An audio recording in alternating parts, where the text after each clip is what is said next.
마태복음 16장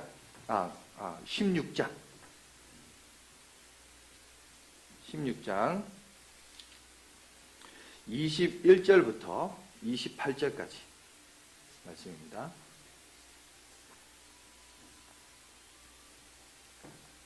마태복음 16장 21절로 28절까지 말씀을 제가 봉독해 드리도록 하겠습니다. 이때로부터 예수 그리스도께서 자기가 예루살렘에 올라가 장로들과 대제사장들과 서기관들에게 많은 고난을 받고 죽임을 당하고 제3일에 살아나야 할 것을 제자들에게 비로소 나타내시니 베드로가 예수를 붙들고 항변하여 이르되 주여 그리마옵소서 이 일이 결코 죽게 미치지 아니하리이다. 예수께서 돌이키시며 베드로에게 이르시되 사탄아 내 뒤로 물러가라. 너는 나를 넘어지게 하는 자로다. 내가 하나님의 일을 생각하지 아니하고 도리어 사람의 일을 생각하는도다 하시고 이에 예수께서 제자들에게 이르시되 누구든지 나를 따라오려거든 자기를 부인하고 자기 십자가를 지고 나를 따를 것이니라. 누구든지 제 목숨을 구원하고자 하면 잃을 것이요 누구든지 나를 위하여 제 목숨을 잃으면 찾으리라. 사람이 만일 온 천하를 얻고도 제 목숨을 잃으면 무엇이 유익하리요? 사람이 무엇을 주고 제 목숨과 바꾸겠느냐? 인자가 아버지의 영광으로 그 천사들과 함께 오리니 그때 각 사람이 행한 대로 갚으리라. 진실로 너희에게 이르노니 여기 서 있는 사람 중에 죽기 전에 인자가 그 왕권을 가지고 오는 것을 볼 자들도 있느니라. 아멘. 37년 이때로부터라는 말씀으로 함께 은혜를 갖도록 하겠습니다. 37년은 이제 양화진 교회를 말하는 것 같은데 이때로부터는 뭘까? 우리 한번 말씀의 은혜를 한번 생각해 보면서 말씀을 묵상해 보면서 이때로부터가 가지는 의미가 무엇인지를 한번 생각해 보는 시간을 갖도록 하겠습니다. 여러분 마태복음 16장은 예수님의 구속의 사역에 엄청난 어떤 전환점을 맞이하는 장입니다. 그래서 4장 17절부터 시작되었던 갈릴리 사역, 공생의 사역이 시작해서 출발해서 이제 16장 21절에 여기서부터는 새로운 전환점이 일어나요. 그것은 바로 예수님의 죽음과 부활과 이 사건의 이야기로 스토리가 대전환을 이끌어가고 있습니다. 자, 이것을 조금 이해하기 위해서 문맥을 조금 살펴볼 필요가 있습니다. 그래서 16장을 좀 살펴보겠는데요. 우리 앞부분은 이제 오늘 이제 16장 이제 읽은 본문 뒷부분이니까 16장 앞부분에 대해서 잠깐 한번 얘기를 할게요. 16장 앞부분에 보면 바리새인과 사두개인들이 예수님을 찾아와서 말합니다. 당신네 소문 듣고 왔는데 신기한 거 한번 좀 해보세요.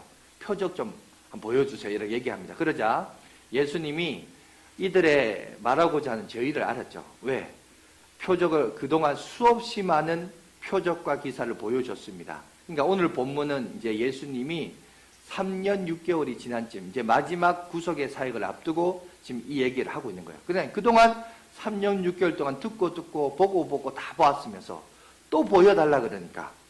그러니까 보여달라는 게 못 보아서 내가 못 들었기 때문에 보여달라고 한 게 아니라 사실은 그들이 던진 저희는 사실은 믿음이 없었을 뿐만 아니라 좋게 말해서는 믿음이 없었던 거고 나쁘게 말하자면 뭔가 허점이나 꼬투리를 잡으려고 뭔가 이거 기적을 행하면서 이거 가짜 아니야? 사기치는 거 아니야?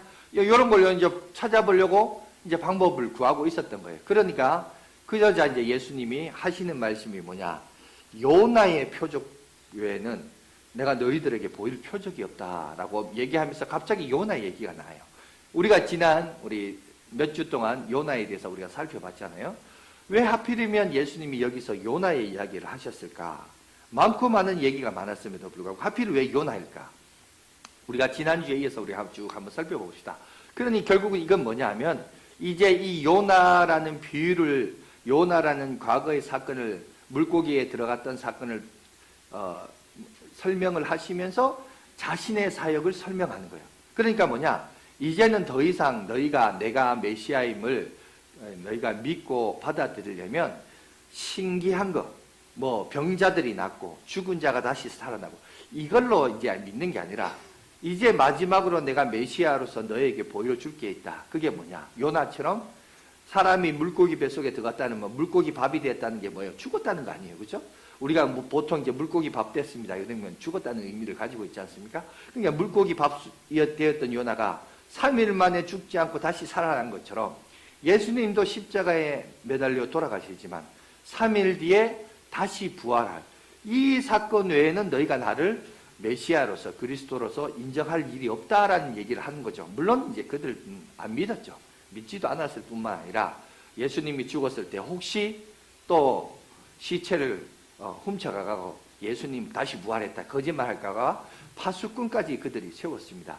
그런 일들을 오늘 예수님이 쭉 이제 소개하고 있죠. 자, 그런데 오늘 저와 여러분들이 한번 이 이야기와 함께 스토리를 계속해서 보시면 예수님이 그들이 떠나가고 제자들에게 말합니다. 자, 바리새인과 사두개인들의 누룩을 조심하라 라고 말합니다. 그러니까 제자들이 또 오해를 해요. 아, 누룩이니까 예수님이 시장하시나 배고프시나 이렇게 생각했는데 막상 보니까 아, 그게 아니라 그들이 가르치는 교훈 이것을 조심하라 라고 그들이 이제 깨닫게 하고 나신 후에 그리고 난 뒤에 이제 엄청난 인류 역사에서 엄청난 사건이 등장합니다. 그게 뭐냐? 이 땅에 오신 예수님이 누구신가? 라는 질문을 제자들에게 던집니다. 세상 사람들이 나를 누구라 하느냐? 선지자, 뭐 선생님, 뭐 여러 가지 뭐 얘기가 나옵니다. 그런데 이제 예수님이 그 얘기를 다 들으시고 너희는 나를 누구라 하냐? 질문합니다. 본문 한번 볼까요? 16장 15절 16절 말씀. 우리 다 같이 15절 16절만 있습니다. 시작. 이르시되 너희는 나를 누구라 하느냐? 시몬 베드로가 대답하여 이르되 주는 그리스도시요 살아계신 하나님의 아들이시니라. 여러분, 인류 역사에서 예수님을 예수님으로 처음으로 여러분 이해하고 고백했던 사람이 누구냐? 시몬 베드로예요. 여러분, 우리가 흔히 성경을 구약과 신약으로 나누지 않습니까? 구약이 뭡니까? 오실 그리스도에 대해서 얘기하고 있어요. 신약은 뭐예요? 오신 그리스도를 얘기했죠. 요한계시록은 다시 오실 그리스도에 대해서 얘기하고 있습니다. 결국 성경의 핵심은 주제는 뭐냐? 예수님이에요. 그런데 구약에서부터 시작하여 쭉 인류 역사가 진행하면서 예수님이 이 땅 가운데 2000년 전에 오셨는데 중요한 것은 그 예수님을 예수님으로 알고 고백했던 이 첫 번째가 누구냐? 바로 시몬 베드로입니다. 그러니까 여러분 마태복음 16장 16장은 여러분 교회의 기원이자 인류 역사에 있어서 인간이 예수님을 예수님으로 처음으로 고백한, 그래서 주님도 그의 고백에 극도로 칭찬하시죠. 뭐라고 칭찬합니까? 우리 계속해서 그 성경 구절 보시면 18절을 보십시오. 이렇게 되어 있습니다. 다 같이 있습니다. 시작. 또 내가 내게 이르노니 너는 베드로라. 내가 이 반석 위에 내 교회를 세우리니 음부의 권세가 이기지 못하냐. 여러분, 베드로의 이 신앙 고백 위에 오늘 저와 여러분들도 잊지 말아야 됩니다. 자, 여기서 교회는 건물이 아니에요. 교회를 세우리라는 것은, 자, 예수님이 헤롯 성전을 바라보면서 이 성전을 허물고 3일 뒤에 내가 다시 세우겠다. 그게 뭐예요? 예수님이 십자가에 죽으시고, 자, 죽으신 지 3일 만에 부활하셨죠. 그것을 말합니다. 그렇다면 오늘 저와 여러분들이, 자, 예수님이 그 몸을 가리켜서 성전이라고 말했어요. 그리고 예수님을 믿고 예수님을 주는 그리스도시요 살아계신 하나님의 아들이십니다라고 고백하는 자들에게는 성령님을 선물로 받습니다. 성령님을 선물로 받는다는 말이 뭐냐? 구약에 있어서의 모세를 통하여 성막이 지어졌고 솔로몬을 통하여 성전이 지어졌습니다. 성막과 성전이 가지는 가치는 뭔지 아세요? 그곳에 하나님의 임재가 있다는 거예요. 하나님의 함께 하심이 있다는 겁니다. 그걸 이제 임마누엘이라고 그러죠. 하나님의 함께 하심이 있기 때문에 성전이 성전으로서 가치가 있고, 여러분, 성막이 성막으로서 가치가 있었던 거예요. 그런데 예수님이 바로 하나님이신데 그 몸이 죽으셨다가 다시 살아나셔서 부활의 산 증인이 첫 열매가 되셨고, 여러분, 그래서 기독교의 최고의 명절은 성탄절이 아니에요. 성탄절이 아니고 부활절입니다. 왜? 예수님이 부활하신 것처럼 우리도 다시 죽은 자 가운데서 부활하기 때문에, 여러분, 이 부활의 첫 열매가 되신 주님을 우리가 믿음으로 예수 믿는 우리도 사실은 죄로 말미암아 죽지만, 죽는 것은 끝나지 않아요. 다시 사는 산소망이 있습니다. 믿습니까? 자, 그래서 여기 다시 산다는 산소망이 있는 믿음 하에 여러분 교회라는 공동체가 세워지고, 그리고 예수 그리스도를 믿는 자에게 하나님께서 선물을 주신데 그 선물이 뭘까요? 성령님을 주세요. 돈을 주는 게 아니라, 금은보화를 주는 게 아니라 금은보화보다 더 중요한 생명을, 성령님을 우리에게 주신다는 거예요. 그 성령님이 내주하시는 전이에요, 우리 몸이. 그래서 사도 바울이 말죠. 너희 몸이 하나님의 전인 것을 알지 못하느냐. 성전인 것을 알지. 이제는 성전이 건물이 아닌 거예요. 건물이 성전이 아니라 실제 성전은 예수를 믿고, 예수를 믿음으로 말미암아 하나님의 영이 임재하시고, 하나님이 임재하는 곳이 곧 성막이고 성전이고, 그것이 우리 몸이라는 거예요. 그래서 이 몸이 교회예요. 자꾸 오늘날 2000년이 지나오면서 교회가 건물이 교회인 걸로 착각하는데, 건물이 교회가 아니라 여러분, 우리 몸이 지금 예수 그리스도 이름으로 여러분 우리가 이렇게 모여있잖아요. 이 공동체가, 우리가 교회가 되는 겁니다. 내가 교회를 세우겠다. 오늘 주님이 얘기하죠. 시몬 베드로야, 복되도다. 너의 이 고백이에. 여러분, 인류의 역사에 있어서 베드로가 처음으로 예수님을 그리스도이심으로 고백했고, 하나님의 아들이십니다 라는 이 고백 위에 교회가 세워지게 된 거예요.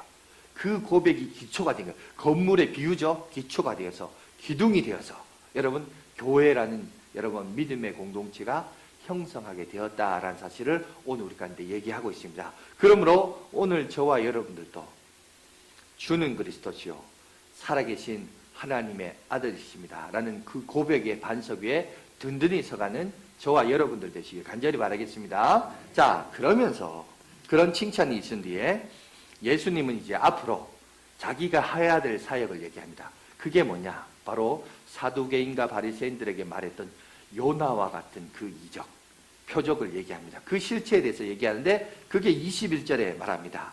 21절, 오늘 본문의 21절이 시작되죠. 여기 보세요. 여기에 이제 설교 제목을 제가 37년 이때로부터 그러는데, 여러분 21절에 이 말이 나옵니다. 이때로부터 예수 그리스도께서 자기가 예루살렘에 올라가 장로들과 대제사장들과 서기관들에게 많은 고난을 받고 죽임을 당하고 제3일에 살아나야 할 것을 제자들에게 비로소 나타내시니. 여러분, 여기서부터 기억하십시오. 이때로부터의 의미가 뭔가. 여러분, 예수님을 따라다니고 제자의 삶을 살았던 여러분 많은 제자들에게, 주님의 제자들에게 지금 예수님은 이때로부터 자신의 사역의 실체에 대해서 오늘 우리 가운데 얘기하고 있습니다. 자, 이거를 인간적인 관점에서 우리가 조금 보지 말고 거시적인 관점으로 한번 봅시다. 자, 하나님은 우리 인간을 창조하셨습니다. 아담과 하와를 창조하셨어요. 그리고 그들과 언약을 맺었습니다. 언약을 왜 맺었느냐? 제가 이제 오후 예배 때 웨스트민스터 신앙고백서를 바탕으로 이제 나누기 때문에 오후 예배 오신 분들은 다 얘기를 했으니까 이해를 할 건데, 오전 예배 오신 분들은 모르니까 다시 한번 설명해 드릴게요. 여러분, 무인도에 혼자 살 때는 법이 필요 없어요. 왜? 내가 법이에요. 그런데 무인도에 나 아닌 또 다른 인격체가 있으면 거긴 뭐가 되냐? 법과 질서와 약속이란 게, 계약이란 게, 언약이란 게 존재합니다. 무슨 말인지 아시겠죠? 자, 잘 때는 밤이 되면 그냥 같이 조용하자. 그죠? 왜? 밤에는 자야 되는데 옆에서 나는 자유인이야, 내 마음대로 할 거야, 막 북치고 장구치고 떠들면 옆 사람이 어떨까요? 힘들죠? 자기는 자야 되는데 자기는 막, 왜 내가 자유한데 네가 뭐냐고 내 자유를 침범하냐, 이럴 수 있습니까? 여러분, 인격적인 존재가 두 사람, 여러분 혼자 살 때는 밤에 뭐 떠들든지 마음대로 하든지 아무 상관없어요. 누가 뭐라 그래요. 근데 또 다른 인격체가, 또 한 존재가 존재하면, 둘 이상이 있으면 거기는 법과 질서가 존재할 수밖에 없어요. 왜 이 세상이 운영되고 여러분 진행되는 모든 과정이 계약과 조약과 여러분 이런 것들이 있을까요? 하나님이 우리를 만드셔놓고 왜 인간과 계약을 하시고 언약을 했을까? 여러분, 두 인격체가 존재하면 거기에는 법과 질서가 존재할 수밖에 없습니다. 그래서 여러분, 그 질서가 뭐였냐? 모든 실과는 다 먹어라. 하나만 먹지 말라. 동산준화에 있는 선악과는 먹지 말라. 먹지 말라는 언약을 했고 그걸 지킬 것을 말씀했음에도 불구하고 그들이 먹었죠. 먹음으로 말미암아 인간에게 뭐가 왔습니까? 죄가 왔죠. 죄가 들어오게 되고 죄가 장성하여서 뭐가 됐어요? 사망이 온 거예요. 그래서 여러분 이 세상에 태어나는 모든 사람은 여러분 죽습니다. 나이 많아 죽든지 사건 사고로 죽든지 하여튼 죽게 됩니다. 그런데 여러분 왜 죽을까요? 성경은 분명하게 말합니다. 죄의 삭은 사망이다. 사람이 죽는 건 죄 때문에 죽는 거예요. 병들어 죽든지 어떻게든 죽든지 다. 근데 왜 죽어야 됩니까? 왜? 성경은 얘기합니다. 모든 인간은 죄인이라는 거예요. 죄인이기 때문에 죽습니다. 여러분, 그러니까 모든 사람이 부정할 수 없는 진실은 모든 사람은 죽는다는 것과, 그럼 왜 죽느냐? 성경에 유일하게 왜 죽느냐에 대해서 설명한 건 성경밖에 없어요. 죄 때문에 죽는다. 그러니까 결국 이 세상에 있는 모든 인간은 죄와 사망의 법 아래 있는 거예요. 그런데 이 죄와 사망의 법을 해결하시기 위해 누가 오셨냐? 2000년 전에 예수님이 오신 거예요. 그리고 그 예수님이 십자가에 돌아가셔요. 이 계획은 누가 하셨냐? 하나님이 하셨죠. 그리고 예수님이 이 땅에 오셔서 그걸 지금 실천하고 성취하고 계시는 거예요. 성취하고 계시는데 자신이 십자가에 못 박혀 돌아가야.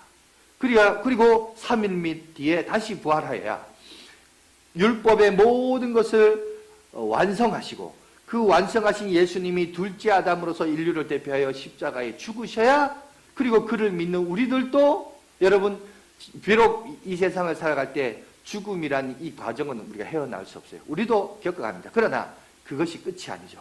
죽음 그 다음의 생애는 영원한 삶을 하나님께서 우리 가운데 허락하셨기 때문에, 그래서 부활한다는 거예요. 부활한다. 여러분, 그래서 기독교의 최고의 명절은 성탄절이 아니에요. 기독교의 최고의 명절은 부활절입니다. 부활절. 그래서 우리가 예수님 부활, 예수님 부활. 그래서 원래는 제7일이 토요일이에요. 달력 보세요. 1이 제일 첫 번째죠. 1, 월화수, 금토 아닙니까? 1일이 첫째 날인데 왜 첫째 날이 왜 빨간 날이 됐냐? 원래는 7일이 안식일인데 예수님이 안식 후 그 다음 날 뭐 하셨기 때문에 부활하셨으니까. 그래서 초대교회 때부터 주님의 날, 주의 날이 일요일이 빨간 날이 된 겁니다. 여러분, 우리도 그 부활의 신앙을 가지게 하기 때문에 죄와 사망의 법에서 해결하시기 위하여 예수님이 이 땅에 오셨어요. 이게 하나님의 원래의 구원의 계획이에요. 그러나 여러분, 3년 6개월 동안 동고동락하면서 제자들이 함께 살았습니다. 그런데 자기의 스승이 모든 환난과 고통을 당하면서 십자가에 죽으신다. 이 얘기하니까 여러분, 사람이 인간적인 정이 생길까요? 안 생길까요? 정이 생기죠. 그 인간적인 정이, 여러분, 아까 주님으로부터 그렇게 칭찬받았던 베드로가 한 말하고 거들고 났습니다. 뭐라고 합니까?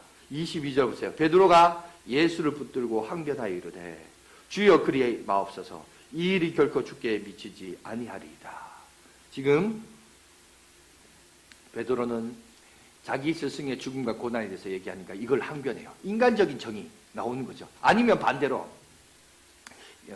이 인간이 가지고 있는 이 속이 시꺼머니까 뭐가 나오냐? 자기가 이제 뭔가 예수님 통해서 뭔가 한 자리 얻으려고 했는데 갑자기 예수님이 죽는다 그러니까 갑자기 뭐 허망해지죠. 허무해지죠. 뭔가 좀 예수님 통해서 내가 정치적인 줄을 잘 서서 예수님 등에 업고 뭔가 한 자리 할 줄 알았는데 아니 갑자기 죽으신다 하니까 또 이런 생각도 들 수도 있을 것입니다. 어쨌든지 간에 예수님이 하시고자 하신 사역을 전면적으로 여러분 가로막고 있어요. 마치 그의 신앙의 고백을 통하여 디딤돌이 되어야 되는데, 지금 베드로의 이 모습은 주님께서, 하나님께서 예수 그리스도 통하여 이루고자 하신 하나님의 사역의 걸림돌로서 마치 그것을 가로막고 있는, 이 여러분 베드로라는 말이 반석, 돌이란 뜻이거든요.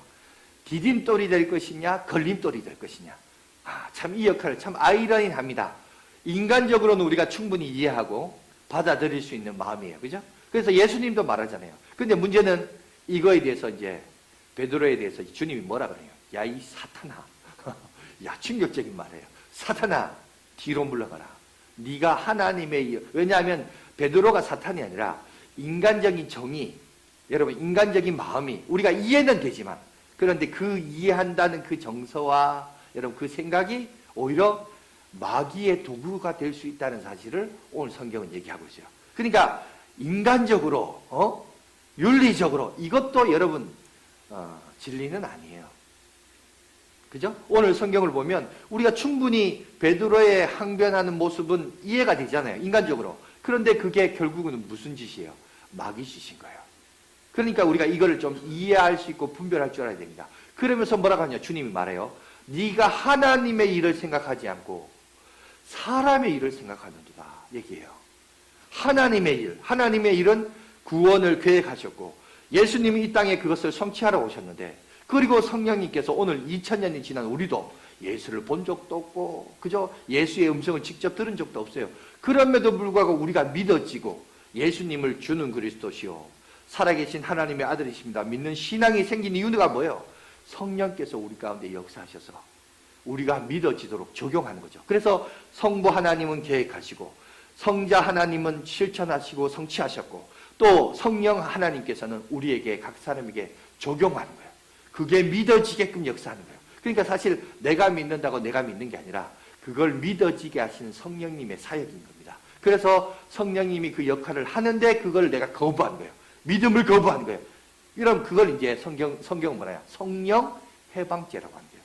다른 죄는 다 용서를 받을 수 있는데 성령을 거부하는, 성령이 하시고자 하는 성령 해방죄는 용서받지 못한다는 말이 그건 겁니다. 그러니까 오늘 보시면 예수님은 이런 일들을 오늘 우리 가운데 얘기하고 있습니다. 이 얘기를 쭉 하시면서 하나님의 구원의 경륜을 보라는 거예요.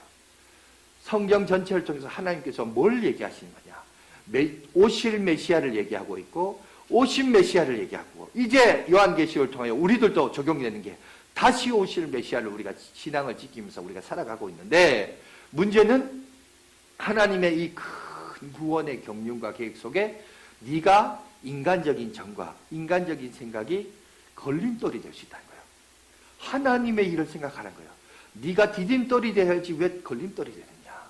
이걸 오늘 주님이 우리 가운데 얘기합니다. 그러면서 여러분 주님이 결론을 내립니다. 그 결론이 24절이에요. 우리 24절 우리 한번 다 같이 한번 읽도록 하겠습니다. 시작. 이에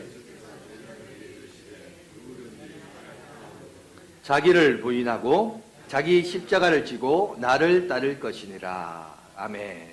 여러분 이 말씀이 참 중요해요. 자, 21절부터 24절까지 통으로 연결됩니다. 여러분, 자, 마태복음 16장 21절 앞까지는 참 인간적으로 육체적으로 보면요 참 좋습니다. 좋고 매력적이에요. 왜?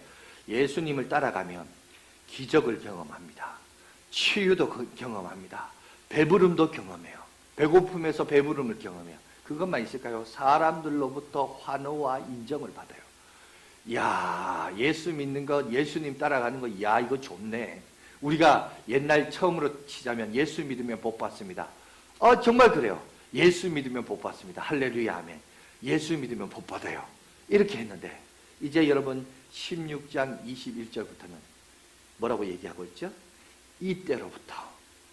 이때로부터 자기를 부인하고 자기 십자가를 지고 이제 나를 따르라.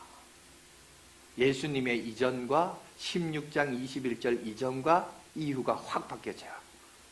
이제 이 말은 뭘까요? 16장 21절 이전은 어린아이의 신앙인 거예요. 제자들이 예수님을 쫓아다녀도, 많은 사람들이 예수님을 따른다 하여도 그들이 따랐던 신앙은 어린아이 신앙입니다. 이제 16장 21절부터 이제 예수님이 제자들에게 말합니다. 여러분, 요나와 같은 신앙생활에서 이제 벗어나서 어떻게 해나가라? 자, 자기를 부인하고 자기 십자가를 지고 나를 따르라. 오늘 주님은 오늘 이 얘기를 하고 있습니다. 그렇다면 한번 생각해 봅시다. 자기를 부인한다는 게 뭘까요? 자기 십자가를 진다는 것이 뭘까요? 여러분, 예수님이 이 말씀을 하실 당시로부터 지금 2000년이 지났습니다. 2000년이 지나다 보니까 자기 부인과 그 다음에 자기 십자가라는 게 뭘까? 2000년이 지나면서 이것이 많이 은유적이고 그리고 많이 여러분 상징적으로 많이 변질되어 버렸습니다. 그러나 예수님이 말했을 때 그 당시에 자기를 부인하고 자기 십자가를 지라라고 하는 말은 바로 그때 당시는 자기 목숨을 내어놓는 거예요. 그죠? 예수님도 자기 목숨을 내어놓잖아요. 십자가가 지금 막 영광의 길을 가는 게 아니잖아요. 지금 죽으려고 가는 거잖아요.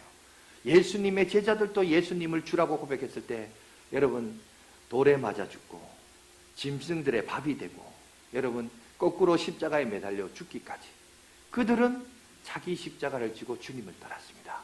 그때 그 당시에 자기 부인과 자기 십자가는 자기 목숨을 내어놓는 거였어요.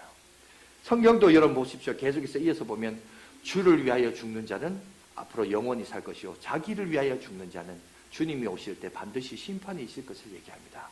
철저히 자기 희생과 죽음을 얘기하고 있어요. 물론 요새야 이제 이게 은유적으로 많이 바뀌어서 자기 부인과 십자가가 뭐냐 금욕이다 또는 뭐 절제다 겸손이다 이런 식으로 표현하지만 실제 그 당시에 있어서의 여러분 자기 부인과 십자가는 그들에게 있어서는 제자로서 죽는 현상입니다. 죽음이었어요. 목숨을 내어놓는 거였습니다. 여러분 하지만 오늘날 우리들이 죽음을 무릅쓰고 신앙생활 하지는 않아요. 그렇죠? 보세요. 지금도 좀 날씨 좀 춥다 그러니까 히터 틀고 더우면 에어컨 틀고 얼마든지 등 따시고 배부르고 편하게 신앙생활 합니다. 그런데 여러분 그런 신앙생활은 기억하십시오. 마태복음 16장 21절 이전의 신앙생활이에요. 그 전에 예수님을 따라오는 신앙생활이에요. 그러나 이제 마태복음 16장 21절 이후에는 이때로부터는 오늘 주님이 제자들에게 요구하시는 태도와 자세가 달라집니다. 자기를 부인해라. 자기 십자가를 절하라고 해요. 계속해서 주님은 제자들에게 이 얘기를 합니다. 그러면 우리가 한번 생각해 봅시다. 뭘 생각하느냐? 그럼 자기 부인이라는 게 뭐냐는 거죠. 자기 부인은. 자기 십자가라는 게 뭐냐? 옛날에는 자기 부인, 자기 십자가라는 게 이런 거였습니다. 뭐냐면 운동선수를 예를 들어서 한번 설명해 볼게요. 자, 운동선수가 메달을 따기 위하여 급규훈련을 합니다. 먹고 싶은데도 먹는 거 포기해요. 식욕을 포기합니다. 좀 쉬고 편하게 있고 싶은데 쉬는 것도 포기해요. 몸을 막 괴롭혀요. 여러분 그 사람이 그렇게 급규훈련을 하면서 여러분 노력하는 이유가 뭘까요? 왜냐하면 그런 훈련을 통해서 메달을 따려고 1등이 되려고 결국은 보면 메달을 따고 싶은 욕심이 이러면 그죠? 금욕을 이기는 거예요. 메달을 따고 싶은 이런 그 열심이 여러분 육체의 소욕을 이기는 거죠. 그러니까 사실은 이거는 정확하게 말하자면 자기 부인이 아니에요. 그럼 성경에서 말하는 자기 부인이라는 게 뭐냐? 이걸 우리가 조금 생각해 볼 필요가 있는데 성경에서 우리에게 말씀하는 자기 부인은 딴 거 아닙니다. 바로 철저하게 자기가 죄인인 것을 고백하는 거예요. 우리가 지금 수요 예배 레위기에 있는 말씀을 보고 있는데 레위기도 핵심이 뭐냐면 16장이거든요. 센터의 16장이 뭐냐? 대속죄일이에요. 대속죄이란 말이 무슨 말이냐면 인간은 어떻게 용서를 받느냐? 어떻게 해야 용서를 받을 수 있느냐? 그 말은 대전제가 있죠. 무슨 전제입니까? 모든 인간은 뭐라는 거죠? 죄인이라는 대전제가 있어요. 모든 인간은 죄인이고 그 죄인된 인간이 하나님부터 어떻게 용서를 받을 수 있냐? 그게 구약에서는 속죄일이었어요. 그 속죄일의 여러분 실체는 바로 예수님의 십자가죠. 그죠? 그러니까 결국은 뭐냐 하면 자기를 부인한다는 것은 바로 여러분 우리는 죄인이라는 거예요. 그래서 기독교는 세상은 그렇게 말합니다. 네가 죄를 지었기 때문에 죄인이라고 말해요. 그런데 교회는 그렇게 얘기하지 않고 네가 죄인이기 때문에 죄를 짓는다라고 얘기해요. 왜? 아담으로부터 죄를 인류의 시조인 아담이 범죄하고 그 시조가 범죄함으로 대표자가 범죄함으로 그의 허리에서 태어난 모든 후손들은 죄를 가지고 태어나고 살아가면서 또 죄를 짓고 물론 여러분 여기 기독교에서 말하는 죄는 세상적인 죄하고 달라요. 세상적인 죄는 살인이나 여러분 그죠? 도둑질이나 눈에 보이는 증거가 있는 죄지만 여러분 하나님 나라의 죄는 여러분 살인을 하는 이유가 뭘까요? 그 사람을 미워하니까. 미워하는 것도 죄인 거예요. 여러분 왜 도둑질을 할까요? 이거를 탐심하니까 갖고 싶으니까. 그러니까 탐심하는 마음도 죄인 거예요. 여러분 그럼 세상 법정은 그걸 판결할 수 없어요. 그러나 하나님 나라 여러분 법정에서는 인간의 마음까지도 하나님이 판단한다는 거예요. 그러니까 결국 뭐냐? 네가 남을 미워하고 남의 것을 탐심하는 마음이 생기기 때문에 도둑질하고 살인을 저지르지 않느냐. 하나님의 나라 법정은 그래요. 그래서 결국 뭐냐? 그 마음의 근원을 얘기해요. 그러니까 너는 근본적으로 뭐냐? 죄인이라고요. 죄인이니까 남의 걸 훔치고, 죄인이니까 여러분 자기를 사랑하니까 남을 죽이는 거예요. 그걸 얘기하는 거예요.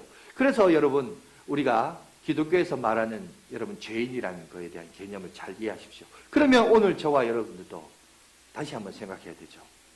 성경에서 말하는 자기 부인이 뭐냐? 나는 죄인입니다. 여러분, 죄인이 자랑거리가 있겠어요? 죄인이 자기 영광이 있을까요? 없어요. 그러니까 자기 영광을 구하지 않아요. 그러면 그 사람은 어떻게 사느냐? 하나님의 영광을 구하여 사는 사람이에요. 그러니까 교회 안에서 첫 번째 우리가 갖춰야 할 태도는 자기를 부인하는 것. 그러니까 나는 죄인입니다. 나는 죄인이기 때문에 내 안에 선한 것 없습니다. 그걸 고백할 줄 알아야 돼요. 그리고 이제는 나의 영광을 위해 사는 게 아니라 하나님의 영광을 드러내며 하나님 앞에 영광 돌리며 사는 인생.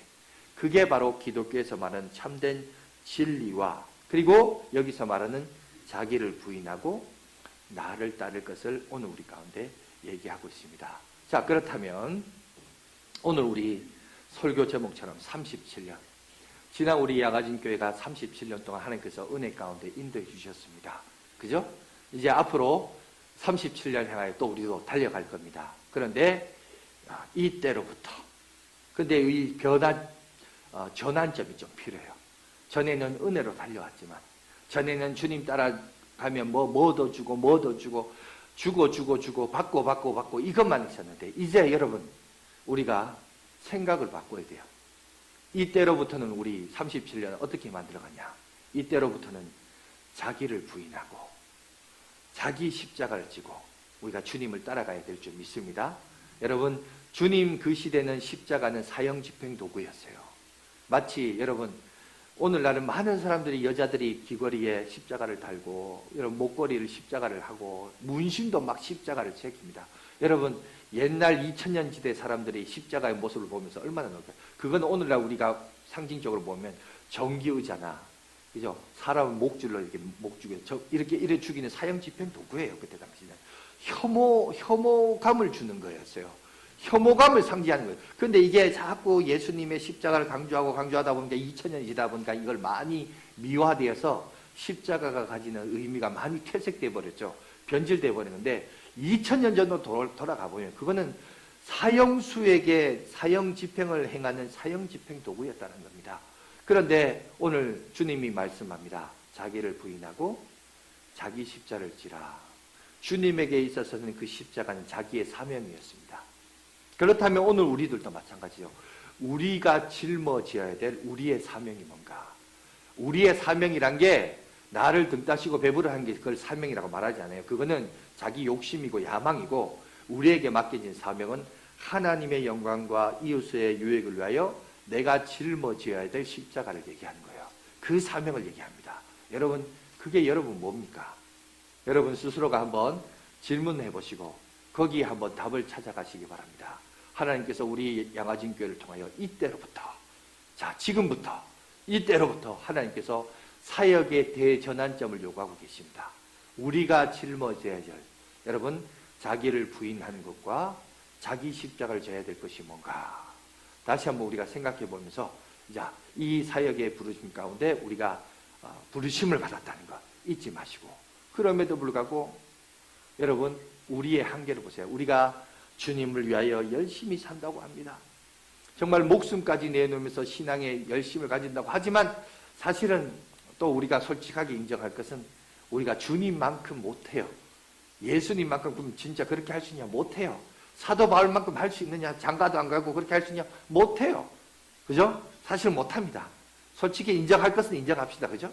거기까지는 좀 오바 아닙니까? 목사님 이렇게 할 수도 있습니다. 그러나 그럼에도 불구하고 그렇게 못하는 나를 하나님이 불쌍히 여기셔서 내 삶 가운데 함께 하시고 여러분 제자들도 보세요. 지금 이 얘기 했을 때 제자들 이거 알았을까? 못했어요. 이해도 못했어요. 막 꾸중하니까 사탄아 이러니까 놀래가지고 움츠렸을 뿐이지 정작 예수님이 십자가 지셨을 때 제자들 뭐 했어요? 다 도망갔어요. 다 배신했습니다. 배신할 것을 알았지만 주님은 자기가 가야 할 그 길을 묵묵히 갔습니다. 그리고 나중에 그것을 제자들이 다 깨닫죠. 자, 다 깨닫고 나서 어떻게 하면 자기들이 이제 주님을 따라 십자가에 위해서 죽습니다. 짐승의 밥이 되어서 죽습니다. 돌에 맞아 죽습니다. 순교하기까지 그렇게 헌신했던 그들의 신앙을 보십시오.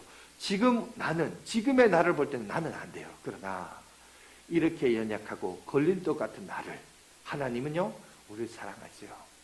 사랑하셔서, 그래서 성도의 견인이라고 한 게 뭐냐? 내가 그 수준에 못 따라가요. 그죠? 이렇게 해도 당장 이제 집에 돌아가거든. 내가 뭐 손해보고 아쉬운 있으면 막 성질내고 짜증내고 뭐 이런 게 우리 인생이거든요. 우리 자신 아니에요? 그렇게 못하는 나를 그럼 포기하시냐? 아니요. 주님은 포기하지 않아요. 끝까지 우리를 붙드셔서 견인해 가신 거예요. 견인의 은혜가 있는 거예요.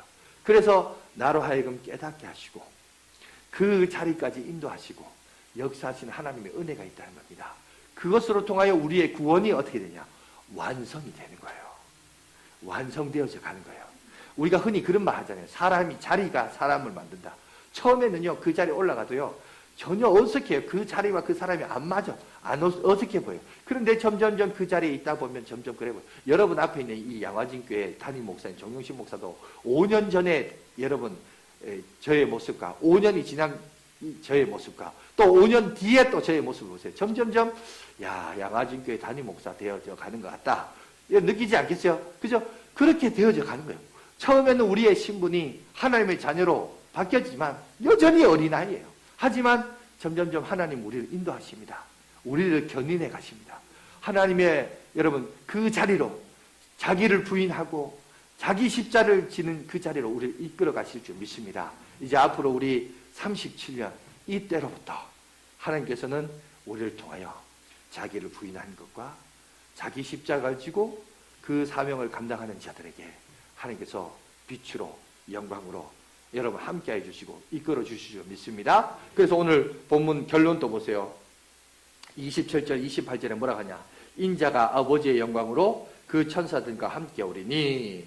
지금 여기는 이제 두 가지를 함축하고 있어요. 예수님의 부활의 사건도 얘기하고 있고 예수님이 우리에게 저기한 재림의 사건도 다시 오실 것에 대해서 얘기하고 있습니다. 그때 각 사람이 행한 대로 갚으리라. 진실로 너에게 이르노니 여기 서 있는 사람 중에 죽기 전에 인자가 그 왕권을 가지고 오는 것을 볼 자들도 있느니라. 뭐냐? 예수님은 보았어요. 제자들은 보았어요. 예수님이 죽었다가 다시 살아나셨어요. 그리고 그들과 40일 동안 동고동락하셨고 그리고 그들이 보는 눈앞에서 하늘로 승천하십니다. 승천하실 때 말합니다. 내가 다시 오리라. 이 모든 것을 다 목격했어요. 이것만 목격했을까요? 아니요. 글자 그대로 예수님이 예언한 대로 헤롯 성전이 무너지는 것도 로마의 여러분 왕에 의해서 헤롯 성전이 무너지고 철저히 해파되는 것을 그들이 목격해요. 그리고 하나님의 교회가 세워진다는 것이 그 교회가 건물이 아니라 예수를 믿는 믿음의 공동체와 성도들이구나 라는 것을 그들이 깨닫게 되었어요. 그리고 2000년이 흘러서 2023년 오늘 우리가 37주년을 맞이하여 우리 양화진 교회가 이렇게 설립 기념 감사 예배로 영광을 돌립니다. 그런데 그럼에도 불구하고 2000년이 내려오다 보니까 이것도 변질돼서 어떻게 착각하냐? 자꾸 교회 건물이 교회라고 착각해요. 여러분 아닙니다. 건물은 그냥 건물일 뿐이에요. 진정 우리가 교회라고 할 때 그 교회는 나와 여러분들이 신앙을 고백하는 이 공동체, 이 성도의 한 몸 하나하나가 다 교회라는 겁니다. 믿습니까? 이를 위하여 우리가 부르심을 받았고 이제 우리에게 맡겨진 것은 뭐냐? 자기 십자가, 자기를 부인하고 자기 십자가를 지고 이제 이때로부터 주님을 따르는 인생입니다.